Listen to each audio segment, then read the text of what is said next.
Hi అండి. ఈరోజు మనం ఇన్స్టెంట్గా బియ్యం పిండితో హెల్తీగా బ్రేక్ఫాస్ట్ ఎలా చేయాలో చూద్దాం. ముందుగా ఒక మిక్సింగ్ బౌల్ తీసుకొని అందులో సన్నగా తరిగిన ఉల్లిపాయ ముక్కలు, తురిమిన క్యారెట్, సన్నగా తరిగిన పచ్చిమిర్చి, కరివేపాకు, కొత్తిమీర, అలాగే 2 స్పూన్ల దాకా నువ్వులు, 2 కప్పుల దాకా బియ్యం పిండి, రుచికి సరిపడా సాల్ట్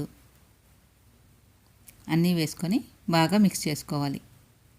తర్వాత స్టవ్ మీద ఒక 2 గ్లాసుల దాకా వాటర్ పెట్టుకొని వాటర్ మరిగాక వేడివేడి నీళ్ళని కొంచెం కొంచెంగా పిండిలో వేసుకుంటూ బాగా కలుపుకోవాలి.